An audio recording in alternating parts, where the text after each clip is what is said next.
Hello, welcome to 251, two pianists, 5 minutes, one subject.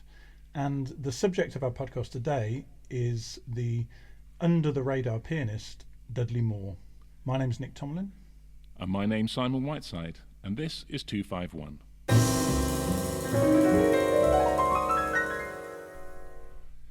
So Dudley Moore was probably best known as an actor and comedian.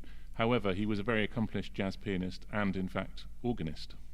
He was born in 1935, and he went to the Guildhall in the junior Guildhall, as a pianist and organist. And his county high school, Dagenham County High School, he was taught by a guy called Peter Cork, who also, believe it or not, taught Norma Winston. And it was also that chap who got him to apply to Oxford, and he became an organ scholar at Magdalen College, Oxford, which is no mean feat. They're difficult gigs to get. But at Oxford, he took up jazz, and after he graduated, he ended up playing with people like Cleo Lane and Johnny Dankworth. However, he didn't continue in that vein because he left to be in Beyond the Fringe, which did start at Oxford with the famous Jonathan Miller and Alan Bennett, and of course Peter Cook was in there. But it was during the 1960s that he formed his Dudley Moore trio, and his drummer was Chris Curran and bassist Pete McGurk, although unfortunately Pete McGurk took his own life in 1968, so he was replaced by Peter Morgan. And he played on a lot of TV shows, and also he was a regular, obviously, at the Establishment Greek Street Club, which was Peter Cook's sort of and Private Eye, really, that sort of brainchild. Anyway, the interesting thing for me about him is how, I think he's a really, really good pianist. Of all the pianists we've talked about so far, he may be, in some respects, one of the most capable in terms of he can really build a solo and play over quite long periods of time.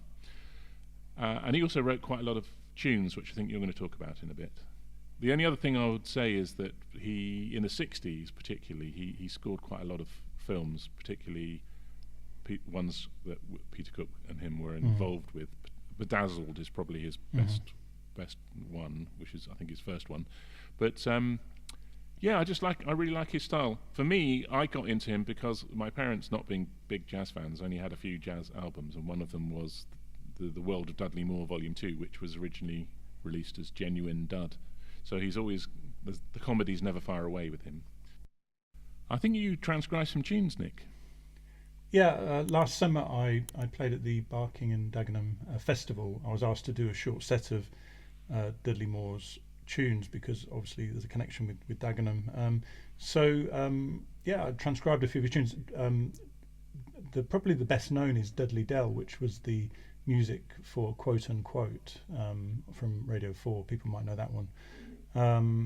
And there was a bossa nova called Romantic Notion, which was really nice. And probably one of my favourite titles is a piece of his called 120 plus optional magical exploding cadence, which I think is a great great title.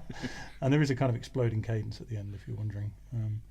So yeah, and it was great fun, and he was a really good writer, really good pianist. Well, I think there are some other British tributes. So Chris Ingham did an album called Dudley. I think it's got Mark Crooks on it and trumpeter. I can't remember who. I think there's a trumpeter on it too. And also James Pearson did a Dudley Moore gig for Ronnie's. One of the things for me that's interesting is he does use a lot of puns, doesn't he? So Dudley Dell is obviously deadly dull. Oh, I didn't get that actually. Yeah. And he does. That's him all over, really.